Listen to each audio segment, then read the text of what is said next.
Yay! I think we're good. We are. And I think, unfortunately, because of my mishap with the wrong tab, I think it'll be pretty laid back. Yeah, yeah. We're gonna have Oops. a little chill stream. I'm sure people will pop in eventually. People can't resist a good stream. Hopefully, we'll see what happens. Could you imagine if I just decided to set, I'm like, all right, here's the timer. We Saoirse just and I start. will be doing our own live sprint. Yeah. Oh, Oh, see? hello. Okay, great. Okay, you guys, I do have to say, oh, first, let's say hello. Hi, Brooke. Hi, Ian. Thank you guys so much for hopping on. So, a little kerfluffle for the first time hosting a live stream. I had put the link in the wrong tab, so I'm not sure if the Discord bot actually actually put it out there. But That's thank you okay. guys for joining.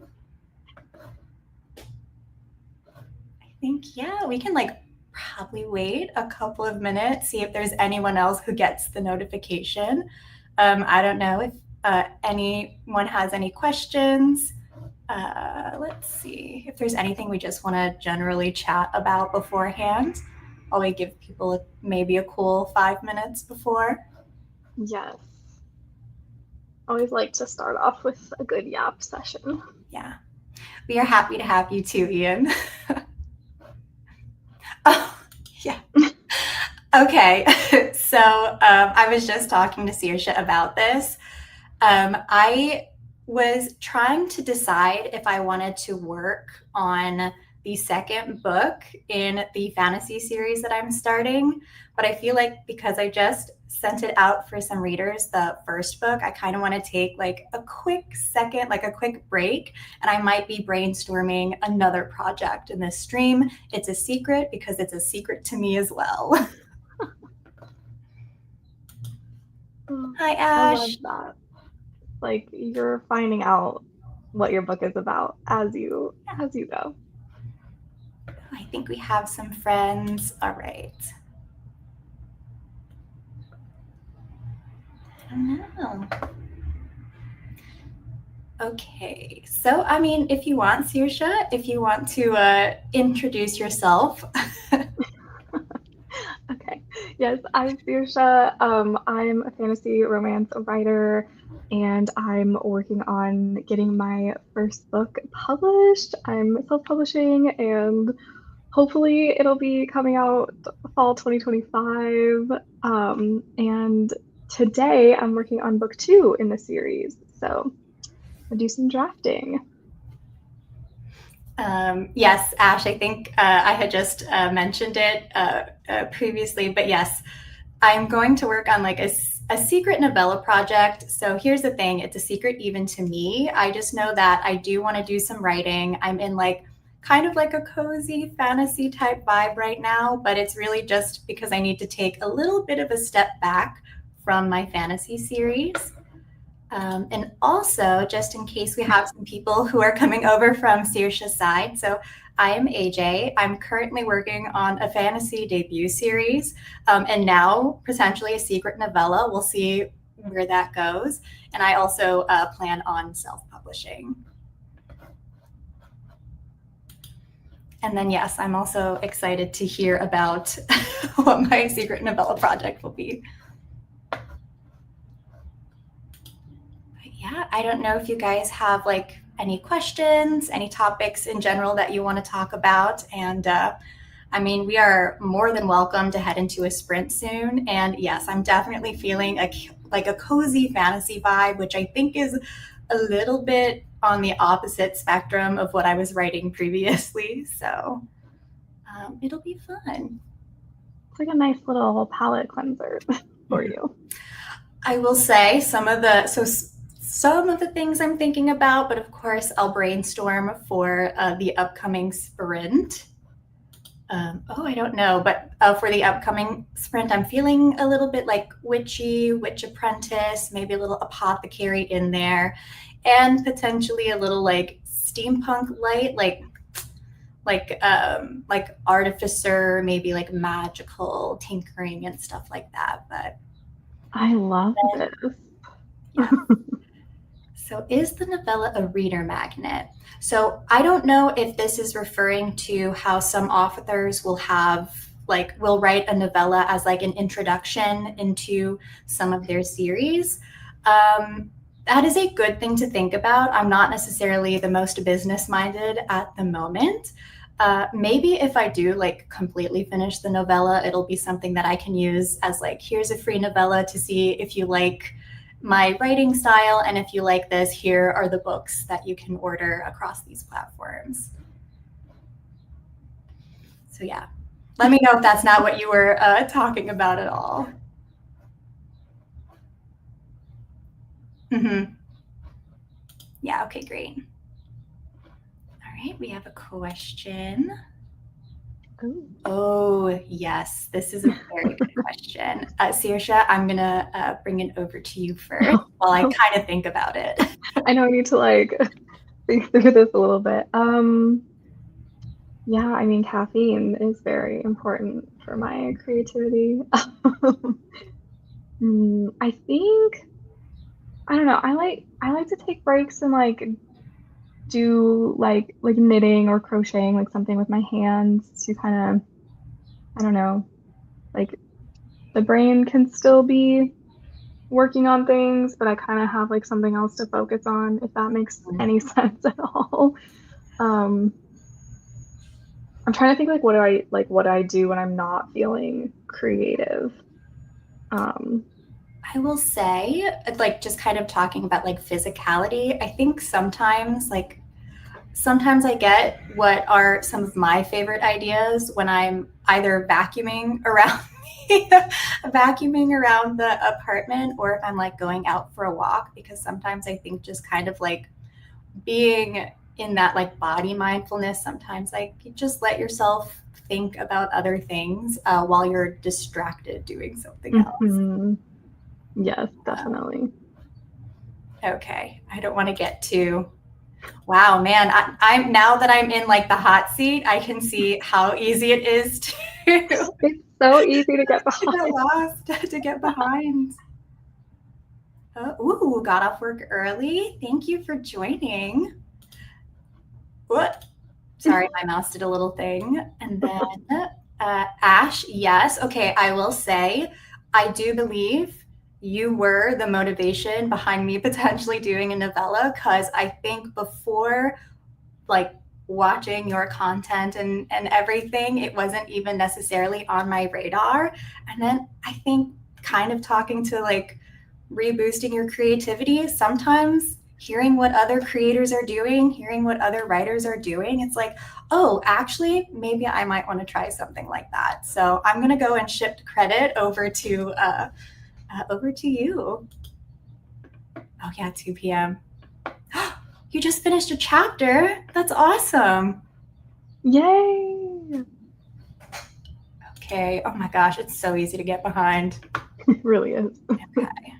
Question. If you've gotten developmental edits on a project after applying the feedback, do you feel like your project is ready to publish, or do you feel like you need to pay for it, get more edits? Okay, so this is actually a really good question.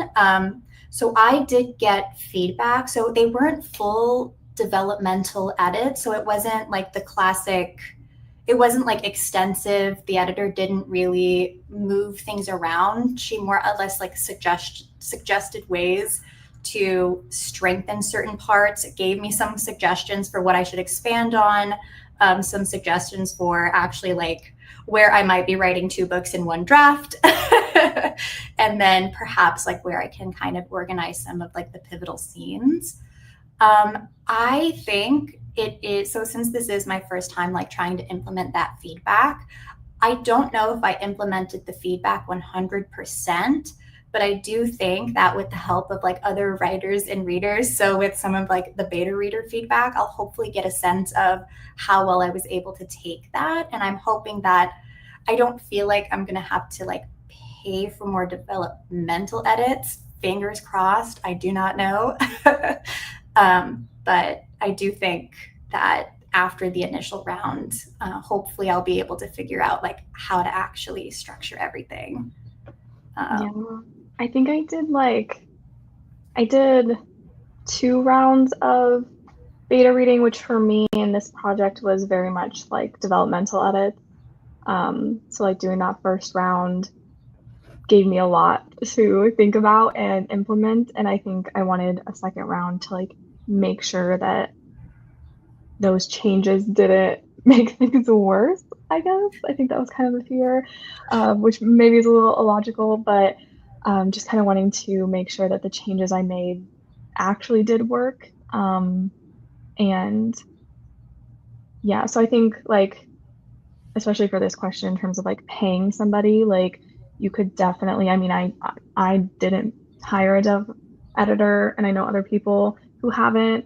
So I would say like in terms of making your money kind of go further or like not spending too much money, like you could definitely just do it the one time and then get the other dev edits done by like beta readers, for example.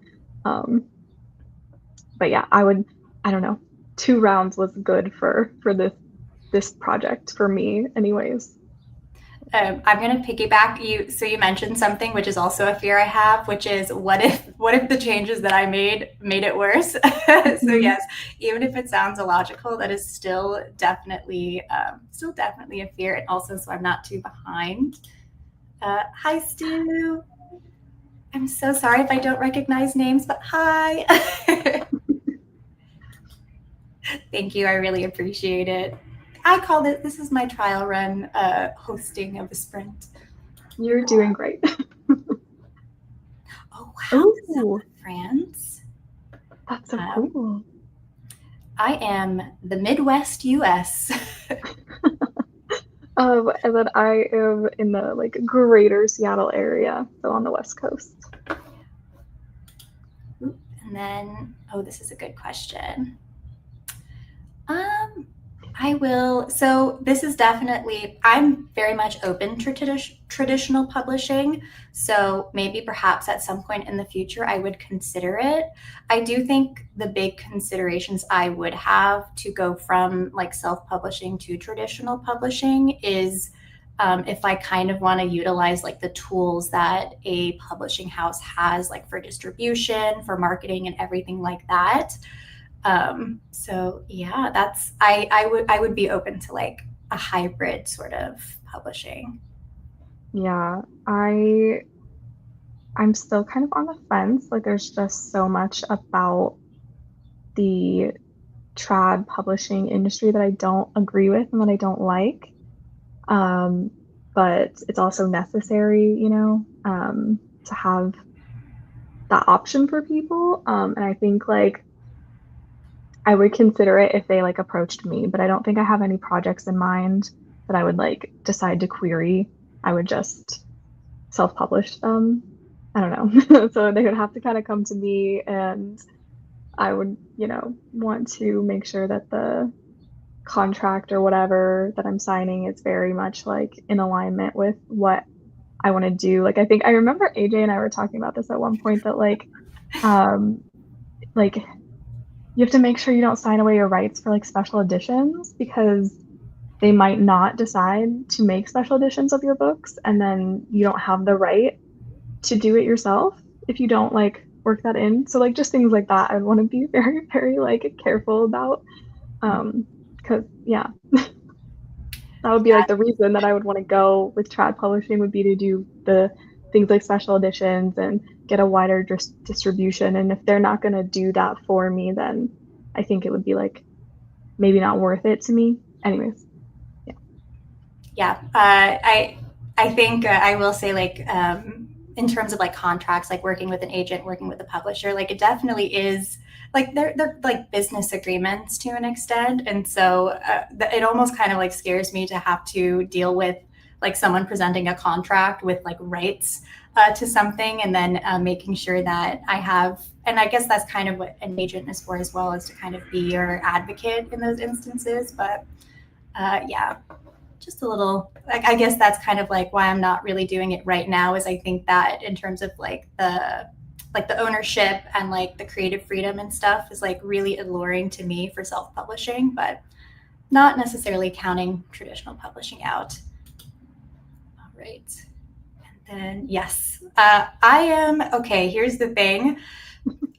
It is so hard for me to keep things short, but I kind of want the challenge of writing a novella to like write something that is shorter than what I usually write.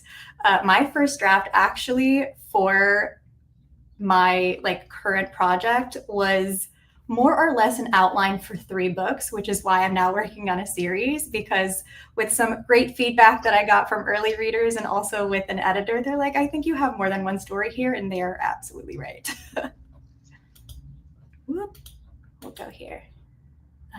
Oh my gosh, you know, my brain does die in the evening, so you know, depending on how long this lasts, it'll be kind of like an interesting transition from coherent to not. All right, okay. I promise I will do my best to catch up. There are always okay. Oh, I do you feel like that like this time frame works? Yeah. Oh, I'm so I feel like most people don't do streams at this time, or like maybe I'm just not online when they're doing it, but I feel like I don't see as many within our community of people, I guess. So yeah, I will say sometimes hopping into a stream can be somewhat difficult. Not gonna lie, I do think so. I am doing it at a time where I think, at least in the US, it is kind of like working hours. But in a rare instance, our work has ended early today, which is why like we happen to do it at this time.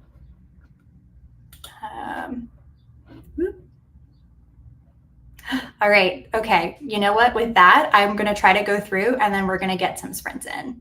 We're going to help you get some words into this draft. Oh, sorry.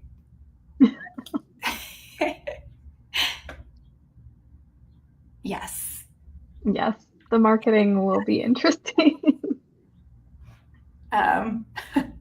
Yeah, I like both paths are like equally, I would say like there's challenges to both. So it really is just weighing pros and cons. Like there is no right or wrong answer. It really is just like thinking about almost like what are the challenges, like what are the obstacles that you want to climb over first? Like what is it that you would prefer to like, what are the cons that you would prefer to deal with?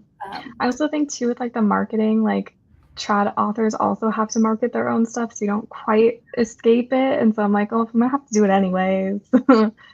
I don't know. Yes, it's hard. It can be a very difficult decision. But yeah, I say go for it. Give trad a shot, and then you know, like if you ever feel like you want to jump on over to the self-publishing fence, happy to have you.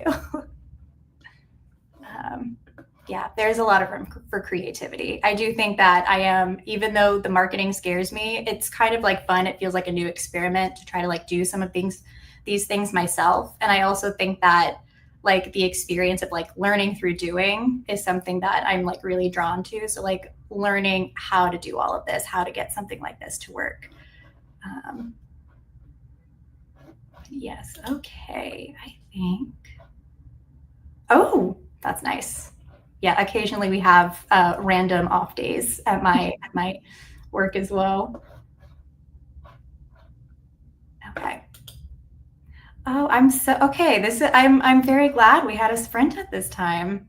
Oh, 2 a.m., 3 a.m. Oh, yeah, that's a hard one to make. Yes. All right. I also feel like you guys are learning just how slow of a reader that I can be as I'm going through the comments to read. So I guess the cat's out of the bag. That's fair. I mean, yeah, when you have like the support of a traditional like house behind you, like you really do, like it is like a team. Like you really do kind of have like a team of experts that are there to help you with a lot of the back end stuff. Okay, all right. We are going to, I know I said this before, but we are going to get ready for a sprint soon. Yes, I can understand that absolutely. Yeah, so valid. All right. Oh, I'm so glad. Okay. All right. I think we've done it. If you have any more questions, feel free to put it in. But if not, I think we have a couple of people, myself included, who are ready to get a little bit of words into these drafts. So what do you guys think about a 30-minute sprint? I'm good with that. I hope it's a yes because I am not the most technically inclined and it's already set to 30 minutes. Yes. Okay, let's do this. Awesome. Let's get this started.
Okay, was that just as loud for you guys as it was for me?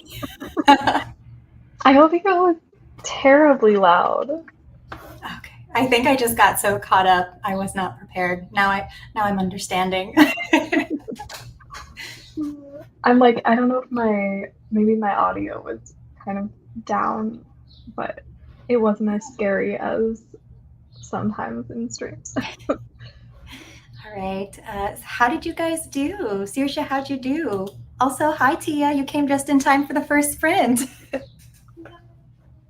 Sorry, I'm like looking at my screen there. You're good. Um, 352.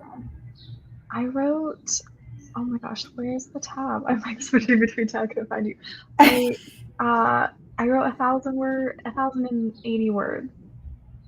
1,080? Yeah, let's not talk about it. I do agree that actually went by a lot quicker than I thought it was going to. I got around 229 words, but I think that's okay because for the most part, I think I have a little bit of a project that I can work on when I want a little bit. Yeah, I have like a name for the title of the project. Trying to figure out where the plot goes next now. Aren't we all? Honestly, when we're drafting, aren't we all trying to figure out where the plot's going? Like, I have an outline and still sometimes I'm like, oh, I'm still gotta figure things out. Yes. 181 words of brainstorming. Very nice. Ooh, halfway through an assignment. Is this for work, for school? You don't have to say. That was potentially prying. My bad.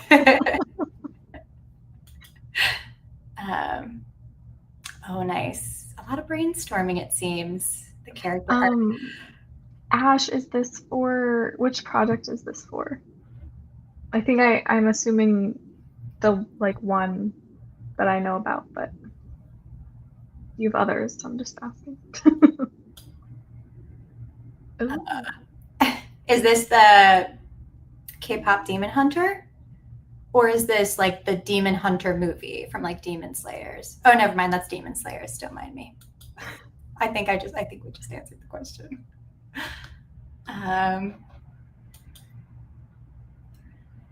Here's to find. Ooh. Interesting. Yes. I don't know what's happening. Like, I just keep having like these really high word counts, and I think it's because the outline, and I'm in Act 2, so I'm like, all the exciting things are happening. So I see some answers that I'm just gonna for the horror novella. Okay. Oh, for summer classes, thank you. I'm glad. Good luck. It sounds like, although halfway through, that sounds great. And then I'll just go up. I'm thinking this is K-pop Demon Hunters because I know that's also on my to watch list. Okay, let's see. Oh, and also, so while I go through this, I remembered I had a question for Saoirse and for the chat. How do you guys come up with titles for your book? So not necessarily for the project. How do you come up with the titles for your book if you've gotten to that part?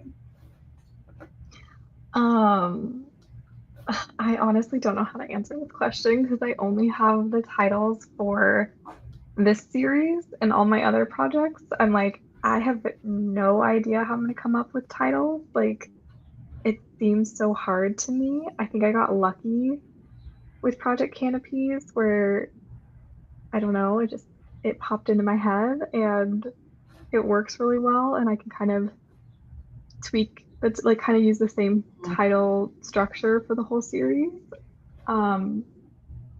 But all my other ones, I have no idea, and I'm just like, that is future Saoirse's problem.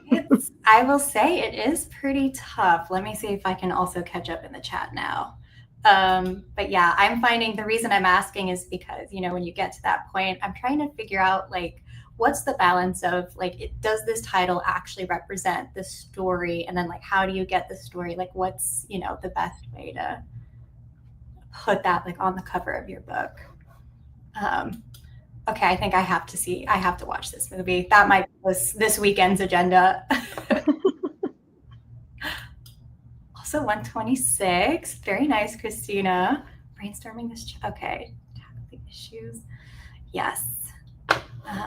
This issue of a chapter. Very interesting. I have to say that makes me very interested about what the chapter is about. And then we have rereading, editing. Ooh. Very nice. It sounds like we're doing pretty well. This has been a pretty productive sprint. Oh my gosh, I'm gonna try to catch up. Oh, okay, yes, back to the title. I don't know. I only have a working title for what I have now. Like I can do project titles, which is why I kind of wanted to separate like how do you get to your like novel title as opposed to project title. But I don't even, yeah. I don't know. I think sometimes like reading some titles gives me ideas like in the genre and everything of the book that I'm writing.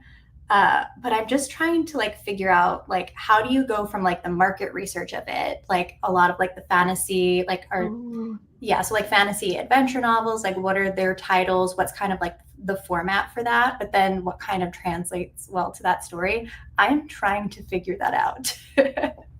I do like my working title. I'm trying to see like, is that the best title for the story now? So when I have more information, I will share. Yeah. Yes. Naming things in general is difficult. And I'm so sorry if I'm so behind on this. Let's see. And I think also the same, I think I might have asked this in one of the streams where, you know, kind of along the lines of namings, how do people come up with like your character names? Ooh. Okay. I don't know. Character names are so fun. Like I don't know. They just like pop in your head, I feel. For me anyways. And like I like names that are like not like usual names, like not like an average name that you would hear a lot. I mean, sometimes I do use those because you kind of have to, unless you're writing like fantasy, then you can get really like, you know, crazy with it. But yeah. I will say I am getting drawn to like the very typical like kingdoms of, throne of, heir of, and I'm trying not to like get to, you know, like I want to make sure that it's authentic to my story and not just like close to some of the titles I'm writing. I think that will be the next challenge to tackle. And I feel you, Tia. That's why I'm asking these questions. It is difficult for me to name things. I will sometimes like if there's a character and I don't know their name yet, it's either Bill or Becky. Those are the two names that I use because it's easy for me to search and find them. But if I just want to get through a scene and I'm like, this person's got to have a name, you're Bill, you're Becky. That's so funny. I will make up a name and I'm like, okay, I'm going to come back to this later and change it. But then sometimes I don't because it just ends up working sometimes. So I don't know. I had a character who I was like, I will be changing this name. And then that just ended up being his name. So I'm so curious. You have to tell me later whose name this was. Yeah. Also, super quick about the titles. This is a subjective thing, so like do what you will with your titles, but I've noticed, especially in like the romantasy genre, all the titles are starting to sound very similar. And so that's something I'm keeping in mind is like, I want to have something that's structured a bit differently because I'm losing track of like, I'll read a book and I'm like the curse of something and something, or like the thing of something and I'm like, I can't remember which book is which anymore. So I'm like, I want to, as best as I can, stay away from that while still having it fit the genre, if that makes any sense at all. Yeah, that makes a lot of sense. I'm part of me is like, I'm like, I definitely have the curse up right now. But that's why I'm like, is this the best? Anyways, but yes, definitely for my books, it's the title is a later problem for sure. Yeah. I'm glad that I am not the only one. I think we're all in the same boat. We're like, oh, yikes, Okay, I'm titles. gonna catch up here. Right. Let's see. Okay. I have to start lurking other people's projects now that I'm more familiar with Discord. Yes. Yeah. Very fair. Okay. Oh. I like that. Wait, it doesn't make any sense. Oh man. You should keep that title for, like, if you end up not using it for this one because of your plot changes, you should still keep that title for something else. I feel like I like it. Fair. Can't be bothered changing it. Yes. I mean, I do like the way that it sounds. And then, yes, actually, I think I asked the question on your stream for character names.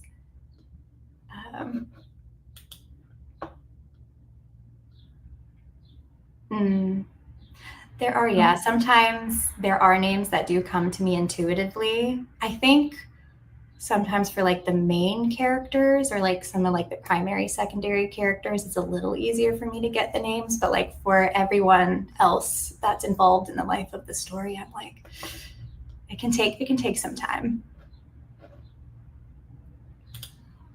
Oh, wait, I just all have a specific meaning. Oh, I'm so curious. Like when you go to like, what does this name mean? Like when you do like the name searches and everything. That might be a good way to kind of go about looking for names, is to see what it means and see if that actually fits the characters. I think I should be taking notes on this stream for what some other people are doing. Something you don't hate as a placeholder. That's good. I'll go to Readsy. Is this for the names as well? Like if they have like a list of names? I feel like I need to start doing more research on some of like the name lists that are out there. Yeah, I'm confused because I don't. That might not have been what it was about. Yeah, I'm like, maybe this is about something else. I don't remember. Or maybe they do have a name list. I will, for like non-fantasy, I will go to like one of those baby name sites and just kind of look through sometimes if I'm having a really hard time thinking of names. But yeah, let's see. What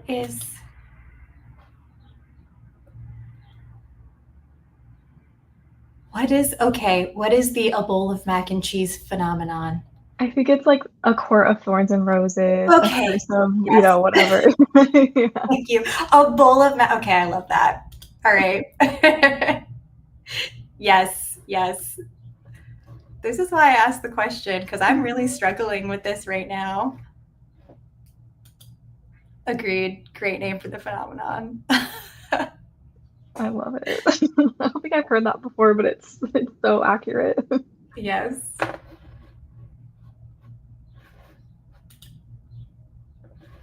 X of Y and Z. Yeah. That's I do think that's probably what my title. Yeah, that's literally, I'm like looking at like the first draft I printed out, and it's very much like the truncated, it's like of Y and Z. Mm-hmm. Yours did make sense though to me, like, whereas some of them when I'm reading, I'm like, I still don't know how we got here to this title, but okay. I mean, yeah, like there's a reason, like there's like a reason that it's almost like there's a reason we have a bowl of mac and cheese phenomenon. Mm-hmm. Is because like sometimes like it does kind of work for certain things, but then kind of eventually it's, do we have to have a bowl of mac and cheese for so many of like the romantic fantasies? But again, like I said, sometimes the titles do jive with me, which is why I think I have a very similar like structure. Mm-hmm. Yeah, I think it's like if you find one that you like and it is that structure, like go for it. Don't let, you know. Mm-hmm. But I think, yeah, it's just that's something I've noticed is like when I've seen books like that, it does like when I'm reading it from my perspective, I'm like, I don't see how this relates to the story. And it just feels like it was done because it's like that's what is popular right now. So I'm just like gonna try to stay away from it, but honestly, who knows? I like this little bit of, I'm just going to call it advice because all of these things have been helpful so far. So the book is around so much. Yeah. So all the character names are related to that theme. I do like that. Although I'm very curious as to what some of those character names are. I'm very nosy and I do apologize. Behind the name. Okay. I might have to check some of those out.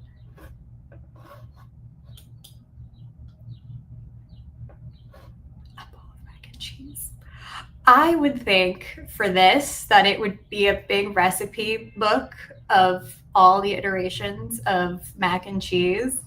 Also, I watched, this is very tangent, like this is a huge tangent, but I watched a video on the history of mac and cheese because I was so curious as to like how we got a dish like that. And sometimes I listen to like food history things. I'm not a good cook, but I like to listen to it. And that's the first thing I would think of. I was like, it would just be the history of mac and cheese, a book titled Mac and Cheese. Oh, I love that though. Like, yeah, how did we get there? It does, yeah. It does. That's a good point. It's like you see a title like that, you know what you're getting. Yeah,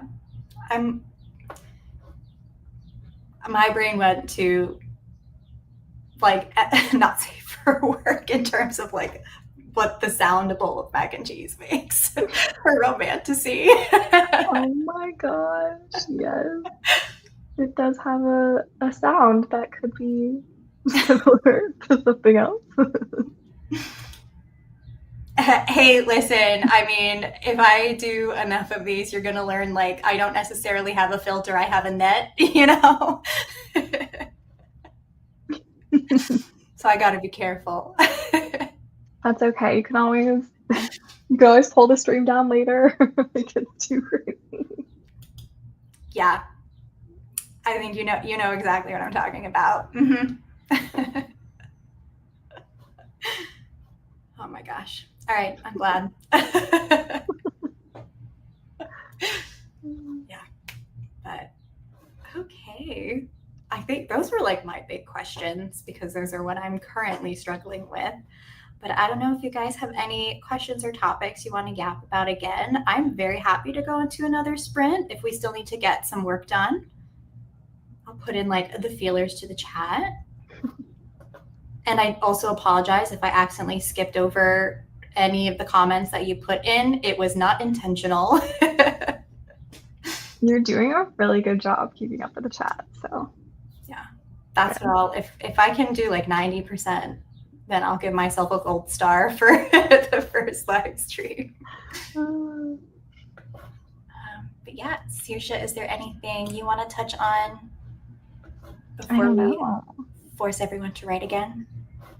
Oh, there is a new question. Okay. We'll do this question, and if another one doesn't pop up, then we'll head back into, oh, there's another question. Okay. All right. I do think that this is a pretty good question because, well, my debut, so the debut fantasy series was really, when you get bored sometimes, like in class or like at work, sometimes your mind wanders. And I do like to read. And so like, I do like consume a lot of like creative content. I love to read. And so as a kid, I also really liked to write. And I think I just got bored one day, had a couple of like ideas, like a couple of kind of like starts with characters. So some characters, a little bit of the world and a little bit of like a magic setting. And I just kind of like ran with it. And to look back on some of the books that I think are probably like if I had to like pick apart the books that I read that had the biggest influence, it would be like Hannah Witten's the Foxglove King, like For the Wolf, for the Throne. That I was like kind of reading that when I took like my project a little more seriously, and then kind of like vibes back to Pirates of the Caribbean, and that's what's influencing my novel right now. But yeah, what about you, Saoirse? So for like most of my projects, I can't really pinpoint an exact thing that like kind of kicked it off. It was either, probably like some sort of romance trope, or I was, reading some fantasy book or another, or watching something and then like kind of just was like, oh, what if this had a romance? And then started to kind of play around with that. But for my current project, a lot of people already know this, but for my current project, it is Sleep Token inspired. And if you don't know, it's a band, and they wear masks. And kind of the initial idea was it was going to be a contemporary romance where like the FMC meets the guy that's like, it's his band and he's wearing a mask, so like no one knows who he is, but she meets him like, just like him going about his normal day or whatever, but doesn't know that it's like her favorite musician. And then they meet and stuff, and it was going to be like a, I don't know, where she didn't know and stuff. And so that's kind of where it started. But then I had to make it a fantasy romance instead, so it kind of evolved. But yeah. Like it's I think with things like this sometimes it can just really happen so organically, and I think as writers there's like some point like just kind of like the love of stories and then wanting to create one yourself. Mm-hmm. And then okay, any tips or advice about finding and more importantly vetting beta readers? Also, I do like to open any questions up to the chat or like if there's anyone like in the chat who wants to like weigh in as well, and critique partners, making sure their feedback will actually be useful to you. Here's what I will say, because I am like very recently going through all of these steps. So I found a critique partner. First, I basically found 2 readers, and it's difficult. I think it doesn't necessarily happen automatically, but I think sometimes there are some like people in like the AuthorTube community, and like other like social media communities, if you don't have people in your physical location. So I don't have a huge network in my physical location or in my physical friend group, but I was kind of really vibing with Saoirse's content. I think we had found each other, and started to just kind of message, and then also like knowing the sorts of things that she liked to write, the ideas that she was sharing, very much knowing the story she was kind of working on. I was like, okay, I'm actually really interested in that kind of story. Maybe like if this will work out. And so just kind of like trying to like make friends, at least in that sense, which can be like, again, very difficult. But also I think one of the strengths of like YouTube in particular, like in my experience, like this community feels like it feels like a community, where I feel more comfortable after more time kind of like reaching out to people, like the creators that I follow, kind of like take the chance to slide into DMs perhaps, to slide into like some of the other places and kind of like feel things out. I'm yammering and I will stop. Like I can really get going on a topic sometimes, and also sometimes I lose my train of thought. But in terms of seeing if they're going to be like finding beta readers, I just recently did that. But one of the most helpful things that I was trying to figure out is kind of like sharing important elements of the story so that your readers know kind of what to expect for the most part going into it. So like they know what to expect, that they're likely asking or like offering to beta read because they are interested in those types of stories. Because I also think it's really important when you're getting feedback to make sure it's feedback from like a target audience. I think that can be really helpful. I'm so sorry if I didn't answer that very well. I'm gonna bring it over to Saoirse. Yeah. So like specifically for the critique partner stuff, I just remember that was kind of the big reason, excuse me. That was like the big reason that I joined YouTube was to like try to find critique partners, and beta readers and stuff and just like be a part of the community. And I remember, and so like this might sound weird, but like your intuition, like trust it, because I remember when AJ first commented on one of my videos, I just had a feeling. I just had a feeling like, I think we're gonna be critique partners. I just got a good vibe, and so I think yeah, like trusting your gut and just making sure. I think having like personality match is a really important thing that could be something you might overlook when you're thinking of like, is this person a good fit for like writing style? I think it's also like make sure it's someone you feel comfortable talking to your, to about like with your writing and stuff. And then for like finding these people, finding whether it's a beta reader or critique partner, like live streams are a great way to connect with people. And there's also discords. There's quite a few discords that you could join that have people. Like I think I found a lot of my beta readers through one of the writing discords, and that's been a really great place. I know a lot of people in the chat are in the specific discord that I'm in, so I think it's a really good place to find some beta readers. And then in terms of like vetting them, I've never done this, I keep forgetting, but it could be a good idea to just like, if someone volunteers, you could send them like a chapter or two, and they can see if like your writing is something that they're interested in, working with you on, and then you can see if their feedback style is a good fit for you. And then to make sure their feedback is actually useful to you, I would say definitely don't be afraid to let people know what type of feedback you prefer. Like if you know how you like to receive feedback, let people know. I feel like people are pretty open to like making sure their feedback fits what you're looking for. And then I think like what AJ was saying, like, oh my gosh, the thought just like That's left my okay. brain. It was something about like, oh yeah, within your own genre. Like, I think it's good. Like, it can be good to have other people that maybe don't write in your genre, but I would say at the very least they should read your genre. I think like if you do have people that beta read for you that don't read your genre, that's not necessarily a bad thing. I would just be a little hesitant to take all of their feedback at like and like give it the same weight as someone who does read the genre, just because things are so different. And like knowing who your target audience is and making sure the majority of your beta readers fit that, I think is also very, very important. And that will be the feedback that ends up being the most useful for you.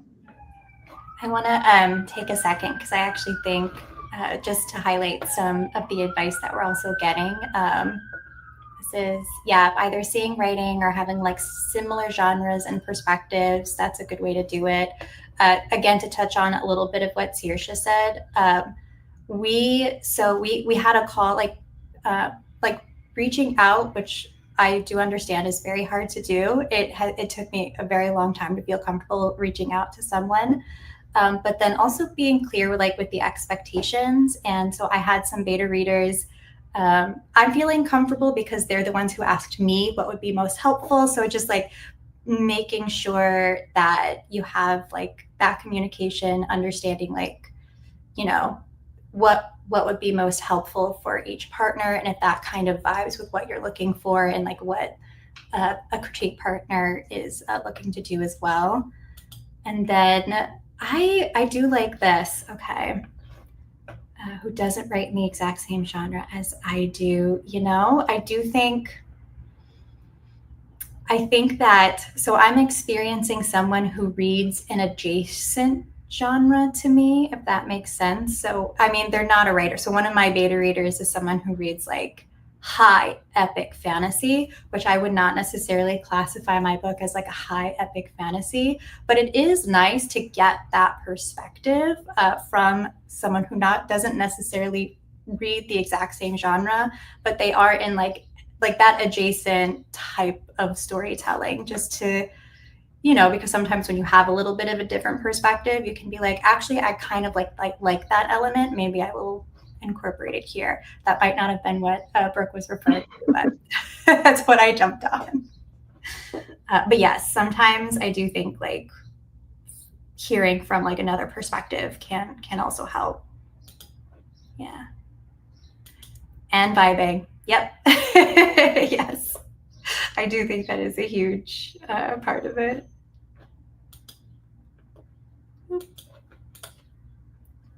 Yeah. Mm-hmm. Yeah. That's fair. Yeah, I think like as much as you want to like try to get like different perspectives and make sure that you're not like overlooking something, if someone doesn't like your writing or you don't like theirs, your feedback just isn't going to be that helpful for them, because it's like you're probably going to be trying to give them feedback that makes their book into something that it's not, and then vice versa for you. So um like I have a beta reader who I just got that vibe that they did not really like my story and my writing style, and so I wouldn't ask them to beta read for me again, because as much as, you know, I think we want to try to make our book like work for everybody, you just can't do that. And I'm like, I didn't feel like it was fully helpful. Like the feedback, it kind of made me overthink things instead of focusing on like my target audience, if that makes sense at all. But yeah, I think it's good to like make sure that you like, you don't have to love everything about their writing, but like you should at least like it for the most part, I think. Mm-hmm. I am okay. I just uh, very nerve-wracking, very helpful. Yes.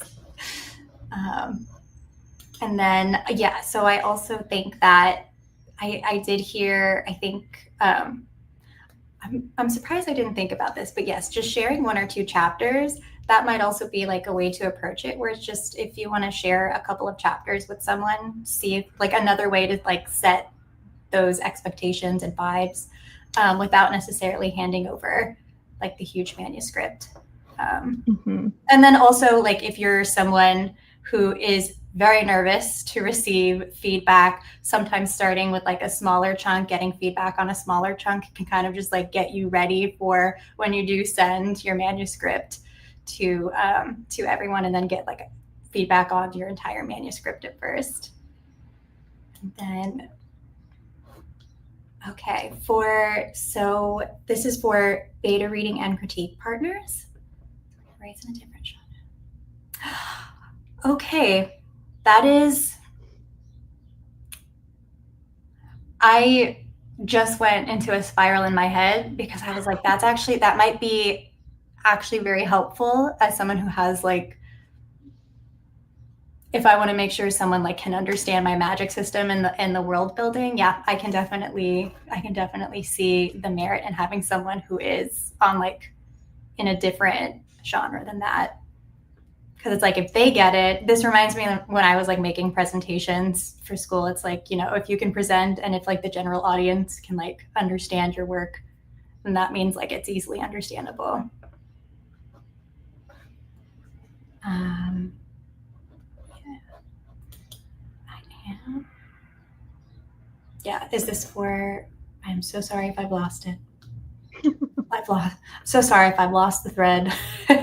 I think this is still on that topic of like getting people that aren't reading your genre, which again, like if you feel that that's what you want, that's great. I also just don't necessarily agree that you have to have that, because if your target audience will be the readers who read that genre that you're writing in. And so, I mean, obviously get the feedback that you want just to double check or whatever. But I think from my experience, I think everybody that beta read for me like at the very least like has read fantasy romance before.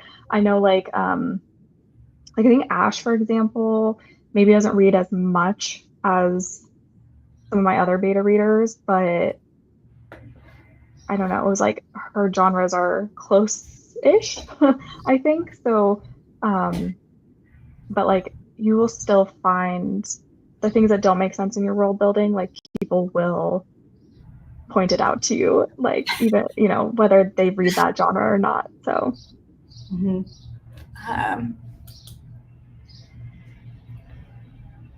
Oh, is this for like sending like a couple of chapters at once rather than the full manuscript? yeah, or just maybe getting used to getting feedback too. Yeah, I do agree. Like just getting people who are just having those moments where it's like all praise and not being critiqued. I think it's like it just makes you like excited to work on your story. Like I find that again, like because I have beta readers who are very positive and they point out everything that they like. And then I've had, beta readers who don't do that. Like they just focus on pointing out what they don't like. And it's like it's hard. It's hard to like see that. And I notice like I'm more excited to sit down and write after I've received like praise, if that makes sense. Like I'm like more ready to get back to the story and make it better because it's like it's exciting because you see someone who's resonating with your work and it just gets you like you're like, yes, I'm ready to like keep working on this. So yeah. Yeah, it's like the elements of a compliment sandwich. Like, oh, what I liked, what didn't jive, and then what I liked again. Very powerful. Yep. And I also think that like in terms of like setting expectations, that's something that you can do. I remember I told Saoirse that like I'll point things out, but I'm also a hype. I'm a hype person. I do really like to point out the things that I really like as well. So if there are writers, who don't necessarily want like that much of like the positivity, then just like knowing that going in. Mm-hmm. Sharing things for fun and sharing things for fun, like low stakes sharing. Absolutely. Like I think you shared your story for story time and it was so fun. So yeah, I think that's also a good thing if you're in the Discord for like Miley's story time, if you haven't gotten feedback in a while and you're a little nervous, that might be the positivity that you're looking for in terms of like getting a little bit of feedback on your story. Not like feedback, but just people kind of showing engagement and excitement about your project. It might be a good way to kind of like dip your toe back into getting feedback and all that. Speaking of Miley. Yeah. Yes. I once heard someone say, okay, I don't know if this was in a video, but like knowing when you have like the right feedback, it's feedback that should make you feel like excited, like even if it's this is what you need to work on, it should be this is what you need to work on, and you should feel like you can like take it and like roll with it, right? So like a like good feedback will make you want to work on your story as opposed to like not. Something I heard in passing, and that's like what I'm trying to like. Okay, I lost my mouse, but we'll be back. All right. I also would like you to share your whole whip now. Thank you.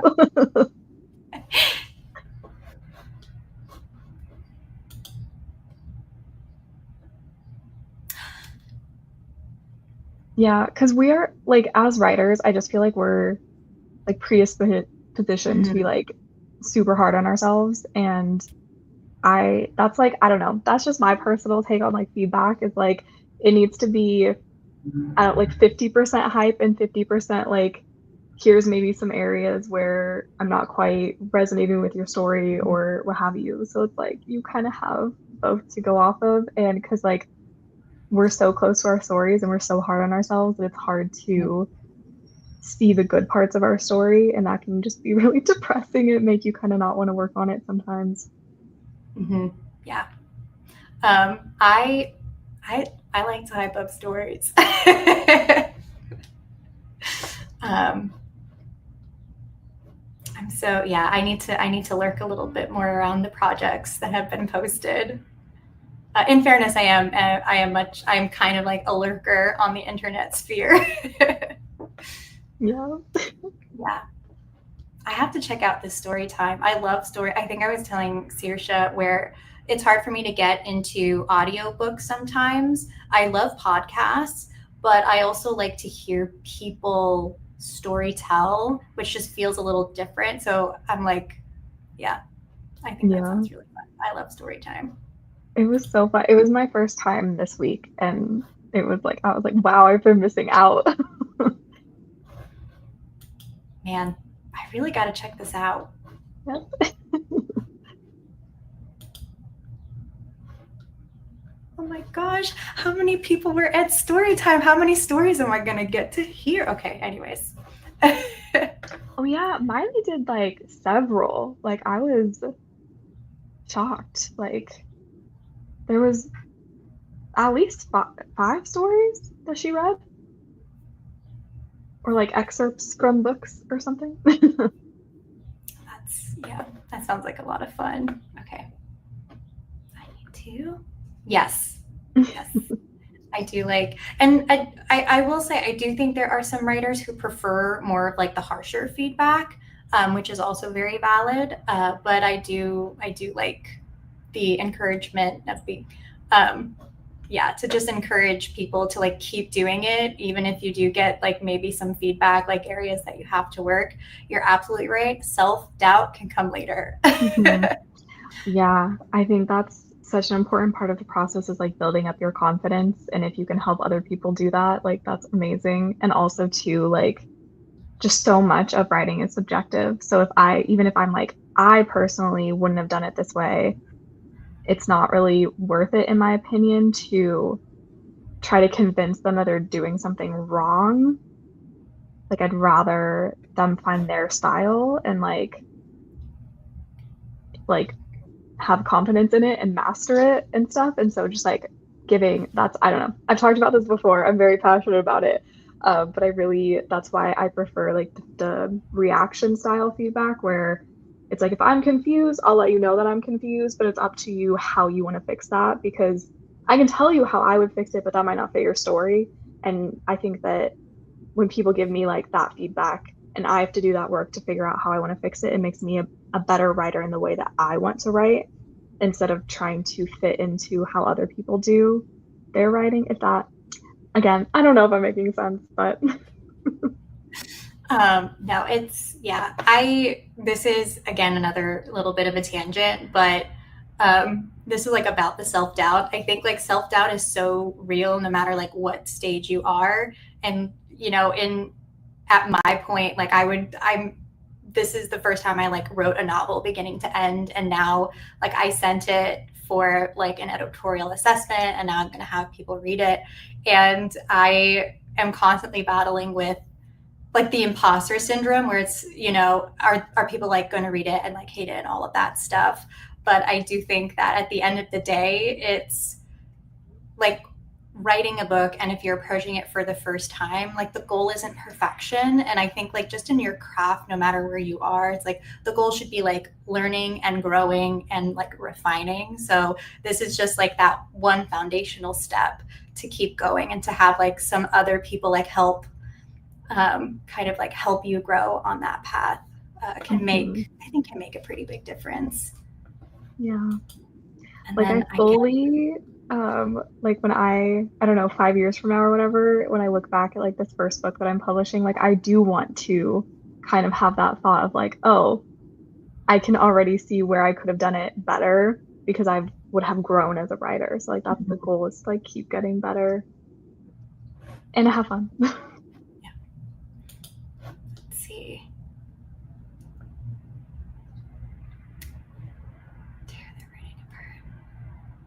Yeah. I could see that.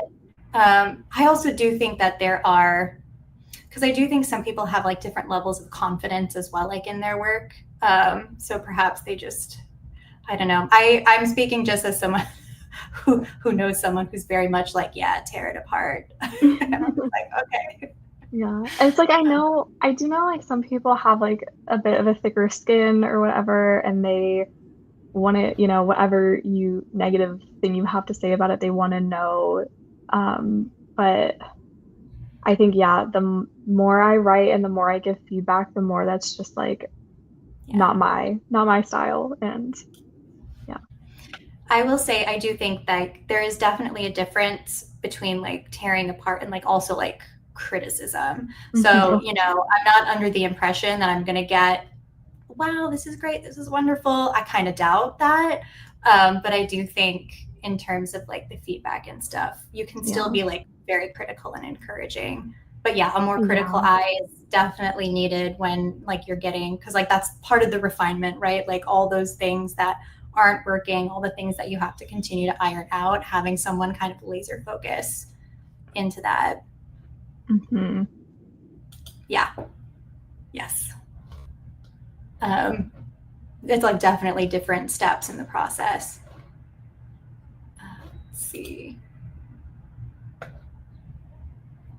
The reactions are so good, and like they're like, it's still criticism, you know what I mean? Like it's still constructive feedback. And I think that just when I talk to people, I think sometimes people are like, oh, but I want like critique though. And I'm like, yeah, but it is still critique. It's like, it's just a different way, I guess, wherein like instead of me assuming that I know what you're trying to do, I just react to it and let you figure out if that's, the right reaction or not. And like, I think that you can still do that with a critical eye. Like I'm beta reading for someone right now, and I'm trying to note down, because they're very interested in like what theories I have. So I'm trying to like I am like, going through with a fine tooth comb, just try to like really think about, okay, what are my theories right now for this book, and like noting them all down, and just trying to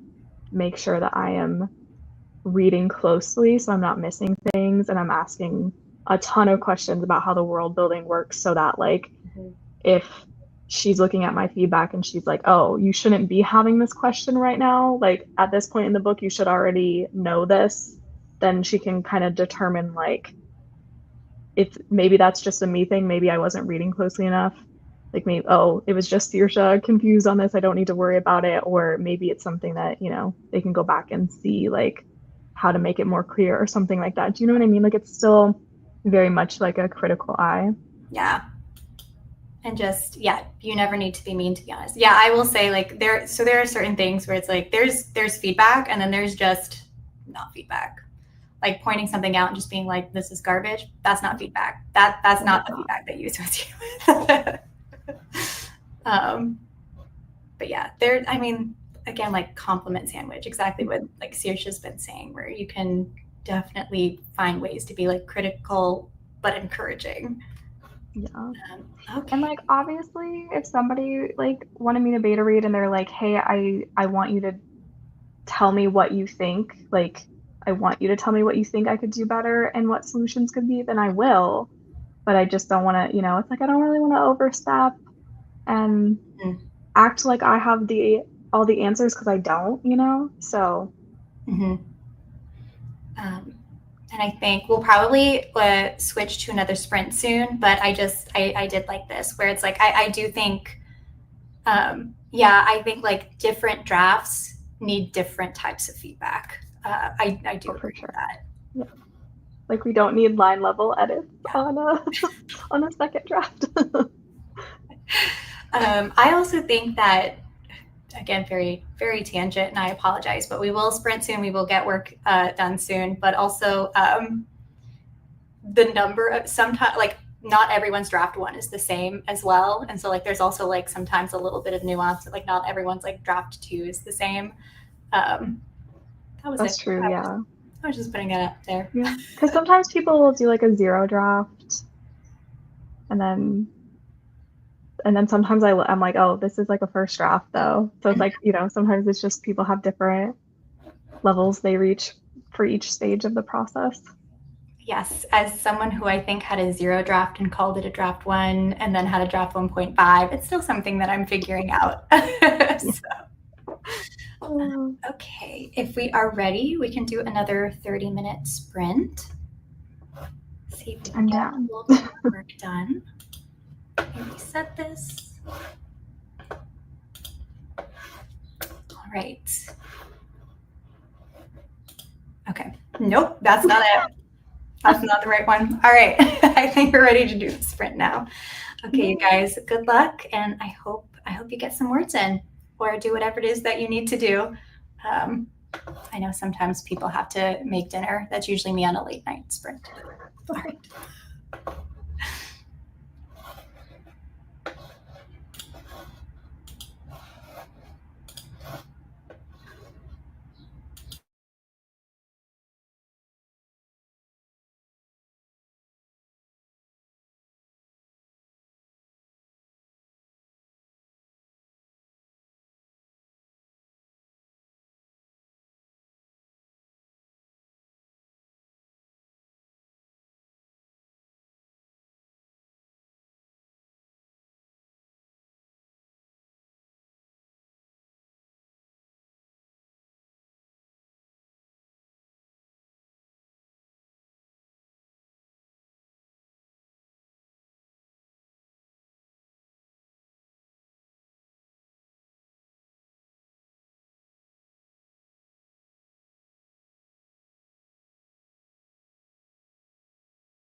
How did we do? Pretty good. I need to do some math. Let me just figure out my word count really quick. We have Stu is doing some cooking. And then Miley cracking up at the late night sprints.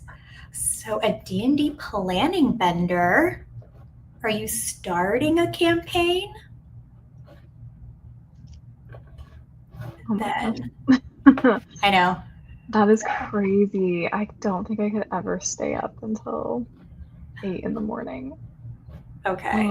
I did some math. So I got a full total of 101 words for brainstorming. But that's because I was doing some research into like the ingredients of a quest plot. So because I'm just like having fun with this little novella, I'm trying not to get like too carried away with it. So I figured I'm feeling a little bit of like a quest vibe. Maybe I'll see kind of what like the main ingredients are and like the plot structure and see if I can like do anything based on that. Ooh, so that was that. That's so exciting. Oh my goodness, where did it go? I got 625 words. I realized that like the previous sprint, I had added in a character into a scene that it wasn't like in the outline that they were going to be in the scene, but I added them in. And then this sprint, I realized that they were supposed to be somewhere else during that time. And so I kind of had to like go back and like figure it out. But then I realized I was like, no, they can just like, they can be here and then they can leave. And then it'll be enough time for like things to happen for the next scene. But I kind of panicked for a minute. I was like, oh no, this person's in the wrong place.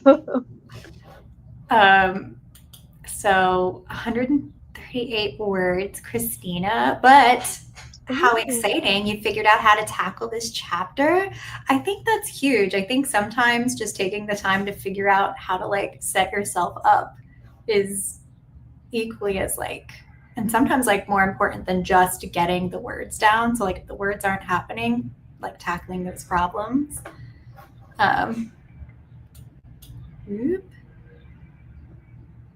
Okay. Wow. That's like a decently long campaign. Okay, so not an all-nighter planning before the session. You know what? Congratulations. I've only DM'd a couple of times, and I can only imagine running a campaign for that long. Yes. I love it. Answered some YouTube comments. I have to figure out, I need to get everyone's handles on YouTube. I feel like there's so many people that have accounts on here that I'm not following, and I feel like that's a crime on my end. It's like I keep meeting new people and I'm like, oh, it just keeps like AuthorTube, it just keeps expanding. I mean, they were already there, but it's like you weren't aware of them, you know?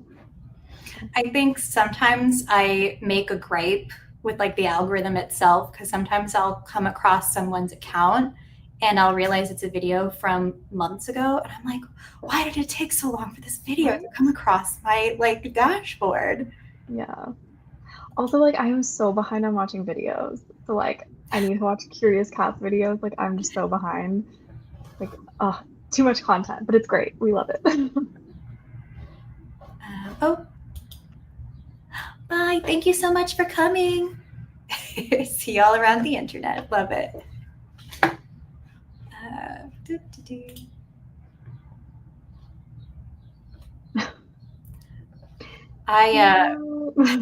all good.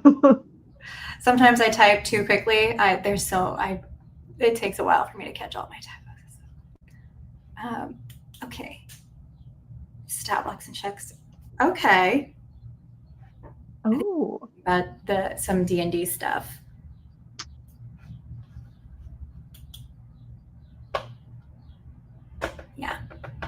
It's so exciting. Love new friends.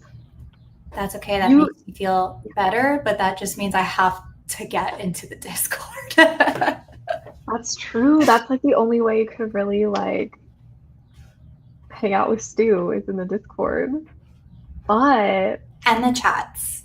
We're gonna get Stu on some more live streams at some point. I don't know if she's down for this, but we're gonna try. Okay, TTRPG, thanks. I'm so curious. What system? I love it. A professional spectator. That's better. I usually call myself a lurker. I think I'm going to call myself a spectator instead. That sounds more positive.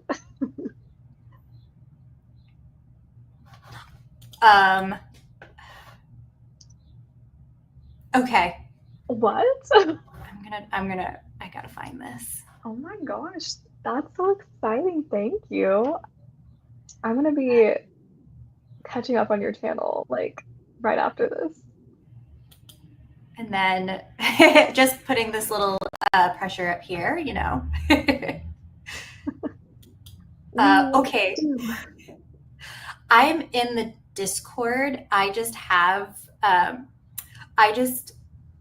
don't enter it as frequently as I would like to. So I just need to make it a habit to like actually enter it. That's just on me. So sometimes I spend so much time like on Slack for work that like when I'm off, I'm like, I'm off. Like I try to like shut down computer and stuff like that. But I feel like I'm missing out so much and the access is right there. The FOMO is so real with Discord. I love, yeah, professional spectator. I think this is to the peer pressure to make a channel, maybe.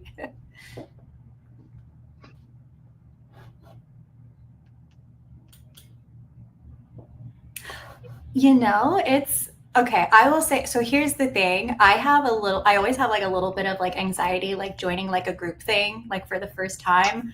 But I gotta say, just like what I've seen so far, it feels like very welcoming and also like a place where it's okay if I'm like socially awkward. That's all right. Yeah. I think we're all a little, I don't know, we're all like introverted, I feel like too, and this is our way of being social. All right. I have heard, never played these. Oh.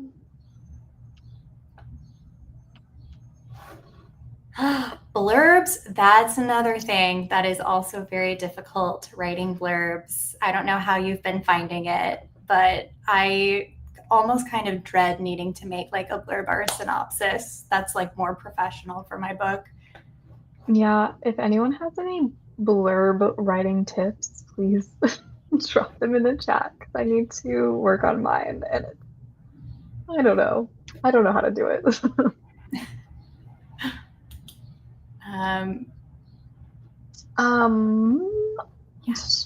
Do we have, let me,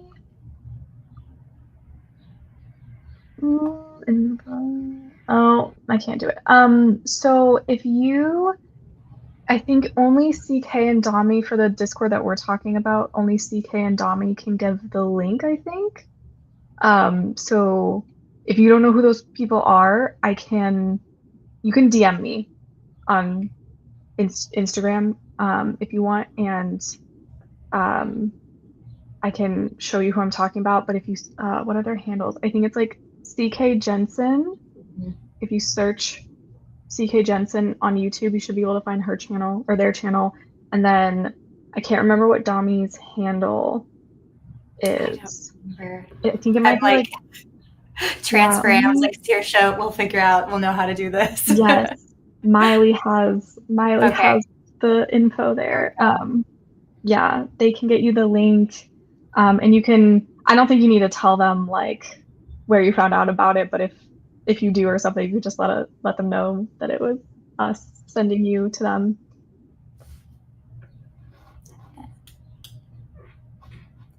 Right.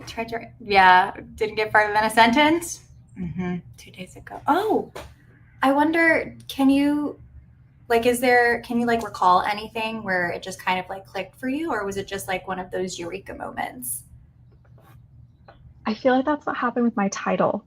Like I was trying and trying, and it just wasn't going anywhere. And then one day it just like came came to me, and ah, I'm just going to, yeah. I I enjoy my synopsis, but I definitely know it was something that was thrown together as like very much just thrown together to kind of get it there, for the intention of like finding a beta reader, finding someone who like might be interested. I'm like, this is kind of generally what it's about. mhm. I've been trying to look at like what other, especially like what other dual POV like fantasy romance books have for their blurbs. I've been trying to Mm-hmm. like copy that, but it's like I'm like, am I hitting the right points? Like, is this like voicey enough? I don't know. Mm-hmm. Not thinking about it. Some things come up. Isn't that the truth? It's like when I go on my walk and all of a sudden I've figured out exactly what it was that I needed to put somewhere for the plot.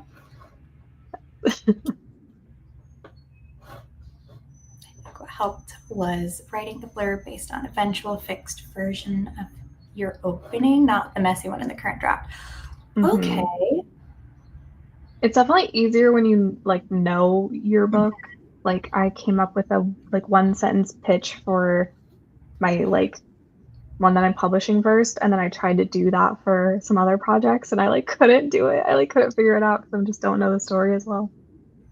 Yeah. I am the eventual fixed version of the opening. I think that's it. I think like maybe even just learning more about what the final story is going to look like. That will hopefully be it. Oop, I got distracted by another chat. Lost my train of thought. mm-hmm. Mm, Okay. That basically sound like exciting yeah. book. Yeah, that I mean, makes it's sense. probably easy, maybe not easy, but like at least you can work on editing it down. But if you have like you have idea there and the overall vision for it, that's awesome. I don't know. All right. I don't know if we are down for another sprint or if we're like starting to, well, I don't know what everyone's time zone is. I know that Stu is making dinner. Um, and yeah, there's so much info that needs to get across. I think that's maybe like the most difficult part of writing the synopsis is like what information do people need to put in there and versus what are the things, because it's like that nuance of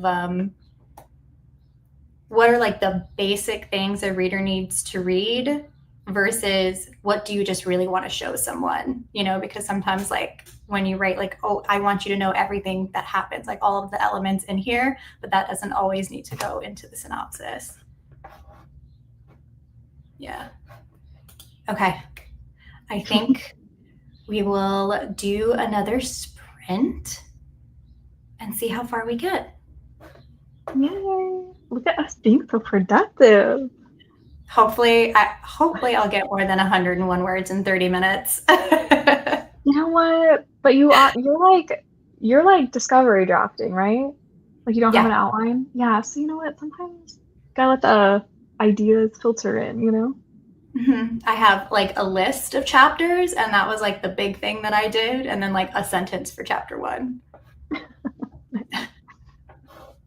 All right. Oop. I'll just do this and then I'll put the timer up. Bye. Thank you for coming.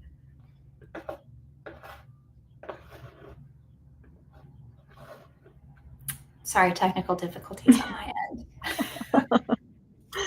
We're good. All right, we're here. Yay!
How'd it go?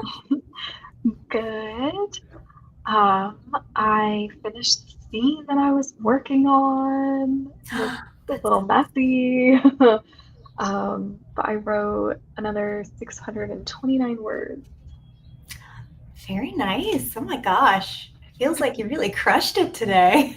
I think I wrote over 2K, so pretty good for 3 sprints. Did you like make it to your goal by chance yet? Or no? So my goal is like to get to 50K by the end of the month. I'm just over 47K in the manuscript. You've got I this. feel like I'll make it. You've Yeah. got this. Thank you, because I managed 191, but it's always nice when someone else who like is perhaps a slower writer. Yes. I absolutely lost that thread. That thread. But yes, thank you for sharing. I am also a little bit of a slow writer, so it's nice to have someone in solidarity. How'd you do, Christina? Did you manage to get over 100 words? Oh, I think she just answered. Started working on a character sheet. Oh, very nice. Oh, led to ideas for future scenes. Yay. I just need this book. I need it out of me. All right. Congrats on 249. The club. Finish rereading. I completely forget. I know some people read out the comments, and I'm like, oh man, was I supposed to be doing that? My bad. Oh, it's fun.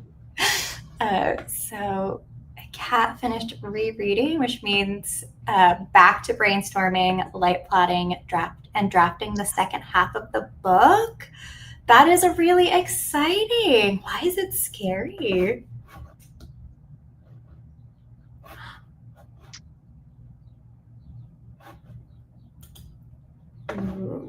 Just joined. Welcome. Writing a fanfic at the moment. All right. I don't know. We're good. I'm back on focus.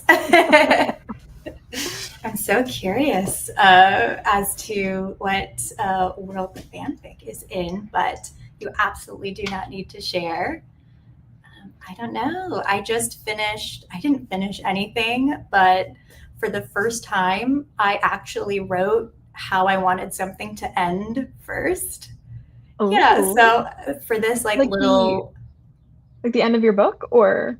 Not the series. This is just like the little novella, which maybe might not even be a novella. It could just be a little short story. But I was like, maybe I'm just going to have a story that ends like this. And so it's the first time I actually have an idea for an ending first. And so now I'm trying to like work my way from the beginning, like through the middle, to be like, okay, how are we going to get to this ending? So. Oh, that's so exciting. So you're writing a 17 road trip, slow burn romance fanfic at the moment. I'm not familiar with the 17 road trip, but slow burn romance fanfic I'm definitely about. Yes, we love a slow burn. Yeah. And then in response to my why is it scary, Kat says, it's scary because I don't know what goes in all the gaps yet. Yes, and I know where I want to end up. But there are so many threads I still need to develop, weave, and tie at the end. Okay, yeah, absolutely. I do understand where you're coming from. Even though like I have a draft 3 of like one book, I still feel like there's so much else I have to tackle with everything that I have for the next book in the series. It's like, yeah, it's pretty nerve-wracking to be like, how am I gonna do this and for it to make sense and for it to be enjoyable.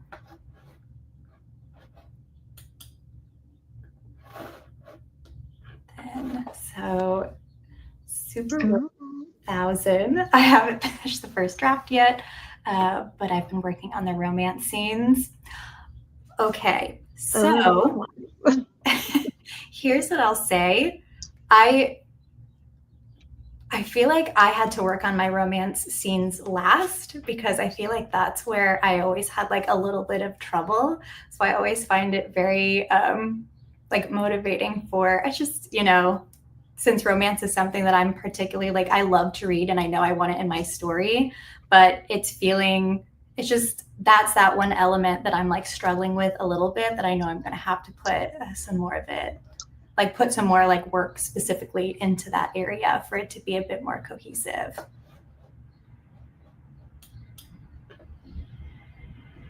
Okay, actually, I do think I know this. All right, I take that back. That's funny. Yeah, I think I have a friend who really, yes, I'm like, wait, I think I have a friend who really enjoys that group as well. And yeah, Kat, yes, how am I going to pull this off? Yeah, yeah. But I also think that's kind of the fun of the journey, right?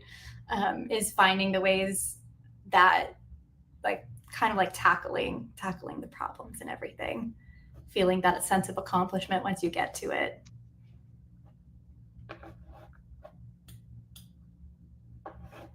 And then, yeah, find the romance part the easiest. Honestly, it's everything else. So interesting. I feel like the romance comes to me first for like books a lot of the time. And then it's like, oh, right, I gotta build like plot and all that around it. Yeah. I have scenes in my head, so I definitely know the romance that I want, but I think like because like romance feels like it's like that's the part that's like close to your heart, that's the part that feels like the hardest to get out and onto the page for me. Mm-hmm. I can totally see that. It's like you want to do it really well because it's like, it's so important, but yeah. And then so I struggle with the parts before the romance. I want the friends to lovers part to feel natural. That's okay. Yeah, I do understand that. Wanting things to feel not completely insta love if that's not what you're going for. I am also struggling with the parts like before the romance. Like I'm so worried that working on the romance part in my novel that it's going to feel too insta love because I didn't put that much work into like the build up and everything. Yeah, before I started writing like romances, like especially as like an adult, I was like so judgy of like insta love in books, and like I don't enjoy it, but now I'm like now I kind of understand how this happens a lot in books because it can be really hard to like find that balance. Because it's they love each other, you know what I'm saying, like as the author that they get there, and so and like your characters kind of exist in a non-linear time space, so like everything exists all at once in your head. That it's like, nope, we got to make sure that there's the buildup. And then okay, Christina's asking a question. Do you usually have an idea of the ending before writing, even though you kind of answered this already? Actually, endings are usually the hardest. This is the first time I have something that I have like an ending or like an idea for an ending on. What about you, Saoirse? I usually, by the time I like sit down to write the book, I usually have an ending in mind. I can think of maybe like one project where I'm not fully sure what the ending is yet. But I usually have like the beginning and the ending in mind, and then it's the middle part that I'm like, we don't know what's gonna happen. Let's just figure it out as we go. Yeah, not the curse, that's not the word I'm looking for, but it's like that murky middle, like the dreaded murky middle. How are we gonna connect these two? Yeah. All right. Yeah. I don't know how I struggled to put the romance I wanted to words. I always blame that on my dyslexia. Very fair, absolutely fair. I struggle to put the romance into words because I don't know, sometimes it's just like almost like the vulnerability, like the worry of putting it on a page. And it's like, once it's on the page, then that's just like one extra step, and then someone's going to read it. And when that someone reads it, it means like it's no longer just with me anymore. I will actually posit a question to Saoirse while I get through this. How do you work on the romantic arcs for your story? Do you have any tips for like building up to it? Well, yeah, so I feel like for me, I already, like when I start a project, I again generally know the romance arc. It's like the plot and everything that I gotta figure out later for like the non-romance stuff. But oh, sorry, my dog is trying to attack my mic thing. And yeah, I think for like for example, for the current project I'm working on, like I knew where I wanted the relationship to be at the end of the book, and I had that ending in mind.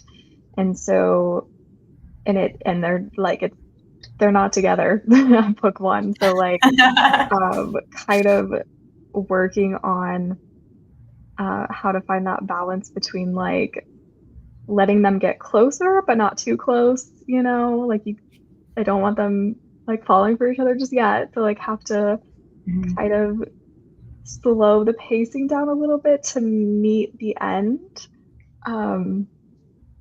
Yeah, I think just like, oh my gosh, I'm so sorry. My dog keeps like butting her head into the like the arm thing that my mic is on. And like, oh she keeps noticing it. I don't know if you can hear it. Anyways, she keeps just popping up. I love it. Anyways, did that answer your question at all? I feel like I got so distracted during that. Yes, I think so. Yeah, so Kat, for me, yes. Oh, so you usually have an ending in mind. You kind of need to, because you're more pantser, so at least you know in which direction you're going. I do think that absolutely would help. I have a number of books I've started because I am also a pantser, and they never ended because I never knew where they were going. Yeah. For Christina, yeah, I usually have an ending. It's how I know I have a proper idea that I can start to write. Until then, I don't actually start writing. Yeah. That's very fair. I will say that experiencing at least this right now, and also going through a beginning to an end for a first book, I do think that it's almost like a muscle, being able to exercise writing an ending. Now it's probably going to be a little easier to understand, like when I do start an idea, okay, how do I actually want this to end? Oh, this is a good question from Super Road. How do you put the hints in? I don't know how to word this. I think I understand, but how do you write that they like each other, but it's likely they're too scared to let their feelings out, if that makes sense? That's a very good question. I'm still working on it, so. I think the answer that's coming to mind right now is like, I don't like, when you're reading and you like one of the characters is like something about like their facial expression or like, the way that they go about doing something, it kind of like to you as the reader is like, oh, I think like maybe they kind of like that, but then to the characters, they're not picking up on that. So like you could kind of express that in like their facial expressions and maybe their mannerisms or something they do, but then like the kind of internal dialogue for your characters could be like, oh, like I'm trying to think of a specific example, but like you would have like a character who's kind of like needs to maybe kind of like quickly look away from another character that they have feelings for, and to that character it could seem like, oh, they're like ignoring me or something, but like the reader is kind of like, but they're not. So like they're looking away because they find you too pretty or whatever, you know what I mean? Trying to like come up with a better example, but it's not coming to mind. I think so. Just one thing that I want to do for like improving is, so I'm going to go to like the books or the stories that I like to read that I think do it well, and probably like stories that I've read already, and almost kind of like I have like a little like post-it annotation stuff, is to kind of like mark like, this is the like, as a reader, this is where I figured out what was going to happen, and this is how like this author wrote it. So it kind of gives you I think that, yeah, so it kind of gives you like something to, like an example to refer to. Mm-hmm. But yeah, that's such a good tip. Yeah. I think this is for your advice, Saoirse. Okay, good. I'm like, am I ever making sense? It makes sense in my head, and then I go to say it, and I'm like, well, those were words, but yeah, they are words. Okay, Christina says, in my whip, I have my MC looking at her love interest, and she's like, he's just looking at me like everyone else. I'm their empress. Of course, he's looking at me like that. Duh, I love this. Oh my gosh, yes. Yes. I think that makes sense. It did. Okay, great. It did. It went to the next one. Yeah, I do like that. I mean, it makes sense as an empress. Of course, someone's going to look at the person as an empress, but there, even in those lines, for me as a reader, like even in that subtle nuance, there are things where you pick up where I'm like, but is it really? Is it really just because you're the empress? And then from Super Rogue, the only romances you've read, you've reached Sam, and when Haru was here by Dustin Theo. Oh, and they're not happy. Oh. I have not read them, and it's likely because they're sad. I have to be in a very specific mood to read like more like sad stories. Yeah, I would definitely recommend reading like some, I guess, more like traditional romances and the with the whole like happily ever after endings, and kind of see how they do it and pick and choose what you like, you know. Mm-hmm. Or even if there's like not necessarily a romance, if there's like a story that you know has some like level of like the romance in it, that can help too. And then a follow-up from Christina from The Line, and he's not just looking at her like that. Yeah, we know. I love it. I need this book immediately. Yeah. Those are definitely the little hints that I'm like, I can read those all day. Mm-hmm. I also feel like those are like the moments in the books where you have to stop and you're kind of like kicking your feet. You're like, oh, like, I love it. Or even the sustained eye contact. So like enough where it's like a little too long. Someone looks at you for a little too long, or like in a situation where people don't normally sustain eye contact, to be like, oh, like looking right at me, something like that. And then I've tried reading, okay. Well, yeah, sorry, this is showcasing my slow reading abilities. I tried reading normal romances. And one problem I have a very high cringe meter. That's fair. So I cringed reading the one smut scene from Two Romances I've read. That's, yes, that's very fair. I don't know. I think like if you're not trying to write smut, you could definitely focus on like some of the closed door romances, if that's like where you're finding you're kind of having struggles there. And then I think too, sometimes I find like romances in fantasy books less cringy, I think, because they're like, it's like, oh, this is a totally different world, you know. It's like, but like contemporary romance can sometimes be a little more cringy just because you're like, it's more real, if that makes sense. And so you could also try like a romance in a different genre to kind of see if that helps. But yeah, if you're not writing, unless you're writing smut, I don't think you need to read it necessarily, right? The only thing but you love writing romance, which is weird. I'm not sure it's necessarily weird. I know that there is there's like a writer who will write like mystery thriller, but doesn't like always completely consume them. Like you can occasionally consume it and everything like that. So to kind of go back to like the cringy part, the one of the things that I was thinking about was not actually books. I was thinking of sometimes in webtoons where I'm like, that's not really in words, so that doesn't help. But like, I love like the slight brush of the hand, right? Like the little thing of the hair.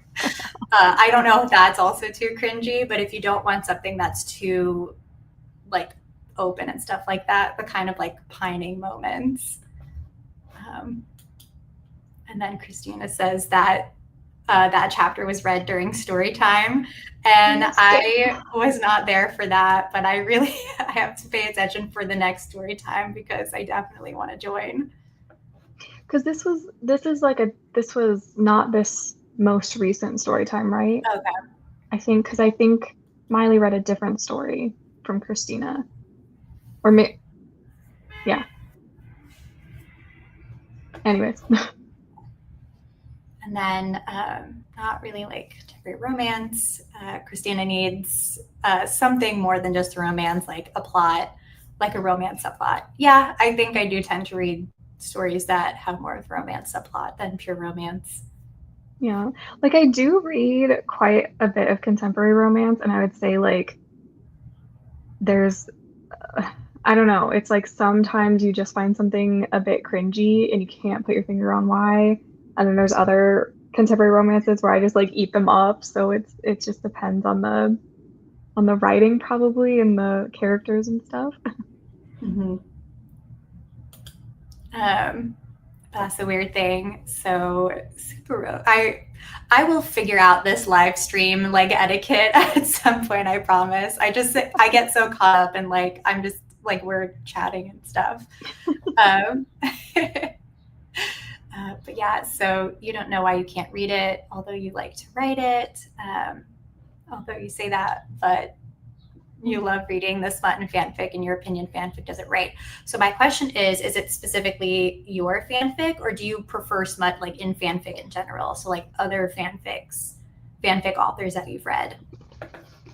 Also, this might be way off base, but from what I hear about fanfic, I don't really read it much, but I've heard it can be very, like it can be a lot more and like a lot more spicy than some of the more mainstream like contemporary romance. So could be you might just like need to keep looking for writers who are like writing it in a way that you really enjoy. Mm-hmm. Sorry. Yeah, I would say I think it depends on like the book and stuff. Mm-hmm. Oh yes, it was. It was the thriller that Miley read last time. So I missed the chapter you were talking about. Thank you, Christina. Also, I want to say thank you so much, Kat. Have a good night. If you're still here, have a good night.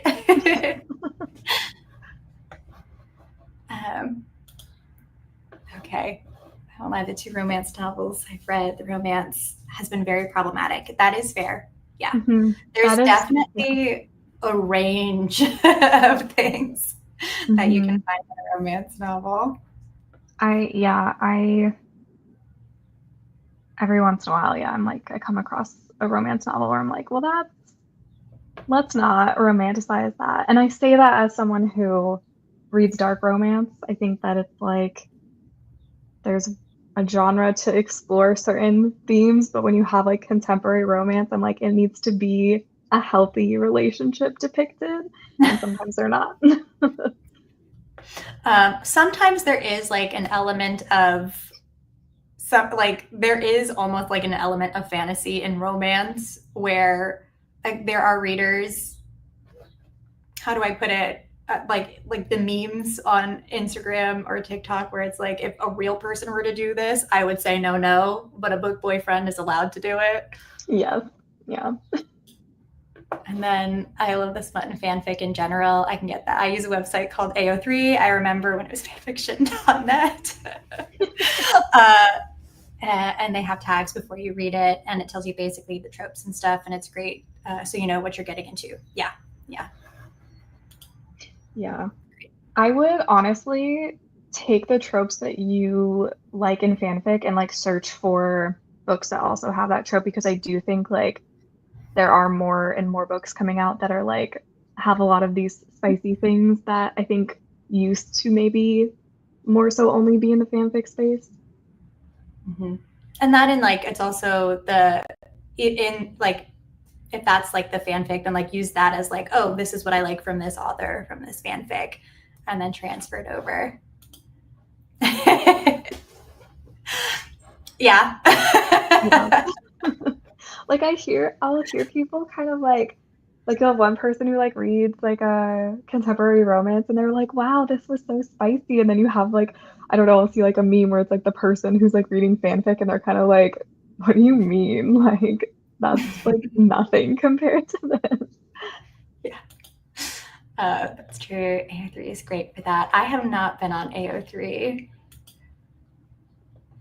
I think the last thing I read that was fanfic was Manacled. It was like the Hermione and Draco like fanfic that got turned into like it got trad published. So and I don't know, I just heard a bunch of people talking about it, so I like went and found it, and I had like that was the only fanfic I've read in a really long time. I have someone who really enjoyed it. It's only in recent years that the whole spice thing has come into mainstream trad pub novels. I feel like I don't know. Now, this might be very strange of me to say. I remember some of the books my mom read when I was a kid. I wonder where she found them. But I mean, in terms of like, I really don't know what the gradient would be, but it was definitely like opened door something there. But I think it's becoming, there's probably just because there's like so much out there now that like kind of like law of large numbers. Yeah, it's also like it's not as taboo to talk about anymore. Mm-hmm. Yeah, there was like a section I wasn't allowed to touch on the bookshelves, and and now I understand why my mom was like, no, you can't pick up that book and read it. I've been trying to look at more stuff like the fanfic I read. I'm just very picky. No, that honestly, absolutely fair. Oh, this is interesting. You read a 17 Omegaverse a month ago? That's so interesting. I love it. Christina, I wrote a fanfic. That's why when I got to a point in this novel, I was struggling on whether or not to add a scene, because I was like, this might be too much, though. I don't read romance novels. I mean, I feel like it's not too much. My thing is go for it. But I'm also someone who struggles putting the things that like I struggle with romance, like putting it, not necessarily thinking about it, but putting it like on the page and stuff. Yeah.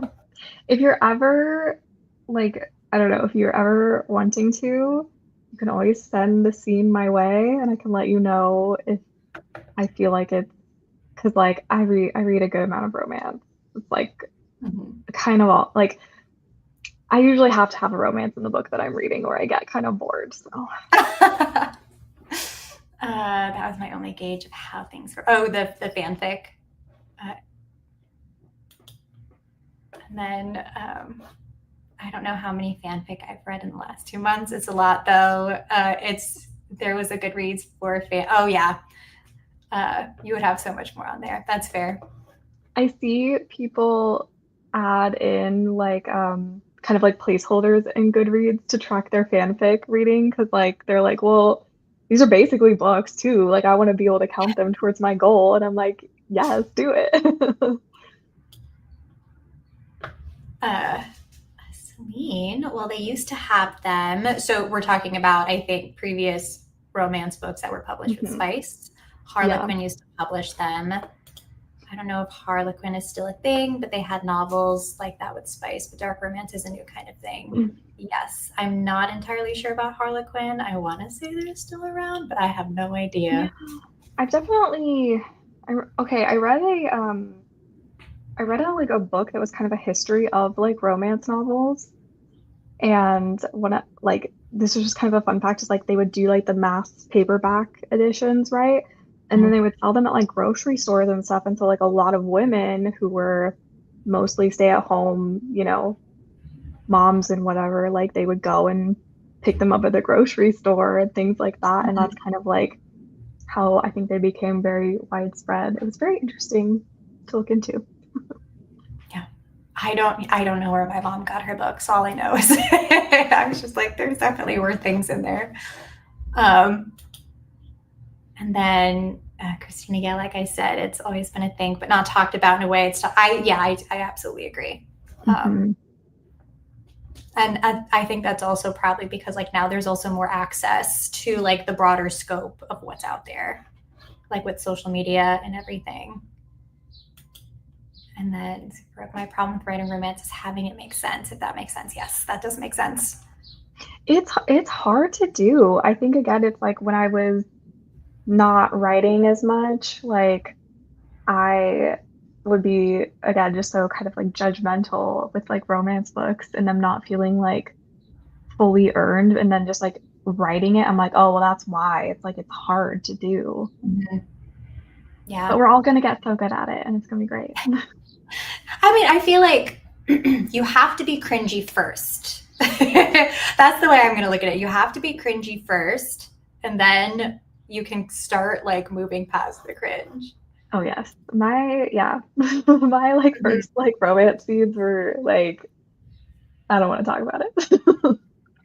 Yeah, there are some very good Super Rogue fanfic art books. They should be treated with the same respect. I think they're so good. I don't get me wrong. Yeah, some really weird and bad ones, but you've read far more fantastic ones. There are some really good fanfics out there. It takes a lot of work to write anything, regardless. Mm-hmm. Yeah, it's funny. Yeah, there are some really weird ones out there. It's been a while since I read fanfic, but I remember, like I said, I remember when I was reading it on fanfiction.net. There are definitely some interesting ones, but also definitely some pretty good ones. Yeah, for the romance books. Yes, it was definitely something much more hidden. One of your fanfics, like 220. Oh my gosh. Wow. Yes, that is a tome. That's volumes. Oh my gosh, that's amazing.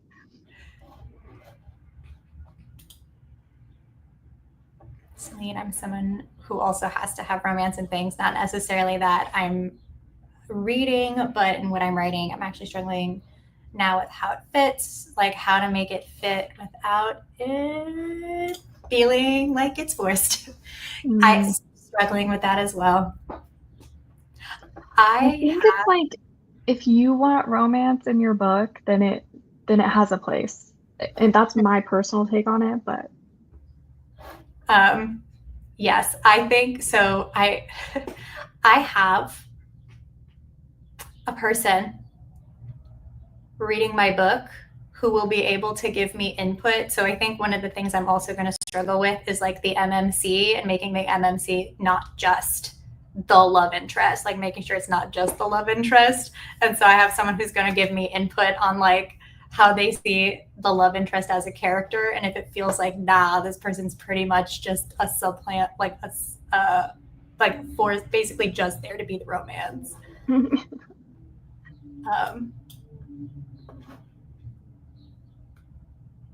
Rouge? Oh my gosh. I'm so sorry. No, yeah, it's spelled Rouge. Yes, it's absolutely not Rogue. First, thank you for letting me know. And then second, yeah, this was like my fear with like reading comments aloud is like I will just absolutely do something like that. My apologies, but thank you. Rouge.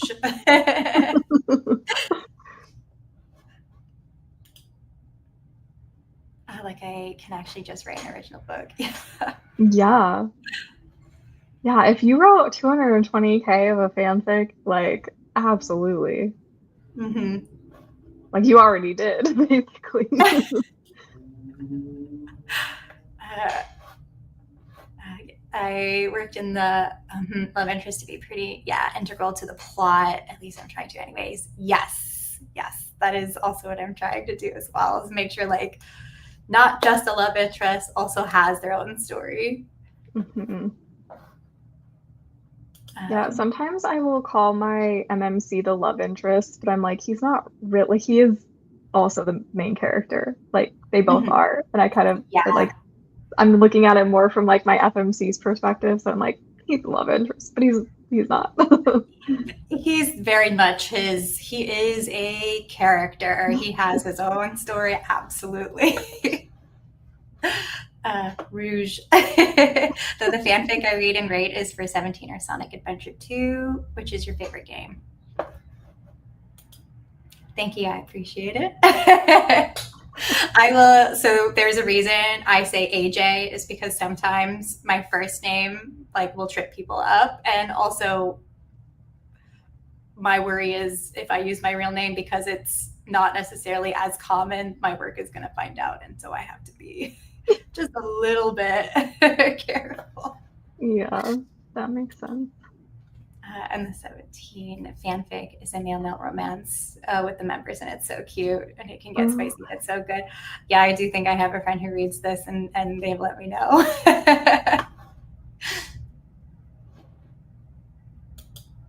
Hey, a WWE wrestler called AJ? I have no athletic ability, but that's so funny. That's the only thing we have in common is our name. For Christina, for me, I wouldn't call him a main character though, but he definitely has goals that conflicts with who the MC is, like Hurtado conflicts with their romance, if that makes sense. Yes. I'm trying to look for the word of what that might be, but it's not coming to me. That's okay. But yes, that does make sense.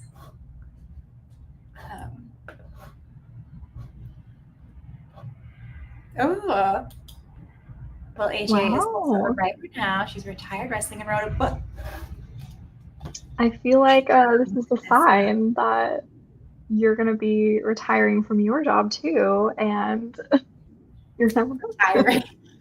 I have to look this up. That's so fascinating. I want to know what book she wrote. Now there's I have two things in common with a WWE wrestler.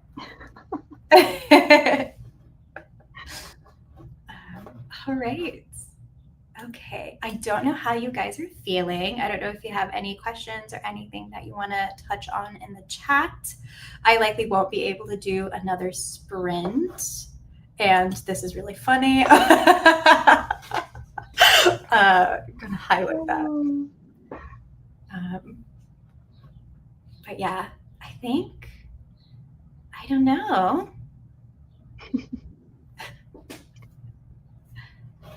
Yeah, I will have to take care of my dog soon. It's getting to be close to her dinner time. So yes, I remember we're usually on the same schedule. So I'll also have to retire soon for dinner. Oh my gosh, it's nearly midnight. Okay. Oh, wow. We will wrap up the sprint. Thank you all so much for joining. I really appreciate it. And thank you for bearing with me through the first time and everything else. You did amazing. I feel like you were very on top of the chat. I was like, wow. Here's the thing, my ADD with the thing that's like to have the chat here and then also like focus here. I feel like I've worked out. Thank you, Christina, for coming. Thank you, Super Rouge. Although I don't know, I was going to give you the nickname Rouge, but that's okay. Oh my gosh, Ian, thank you so much for sticking around. All right. Yes, thank you all. And then also happy writing. Good luck on the rest of your endeavors. And I hope to see you around in the sprint sphere. Thank you. Sorry. and the reason this is going on so long is because I have to find the end stream button. So thank you. Yeah. I'm going to do this until it ends. Bye.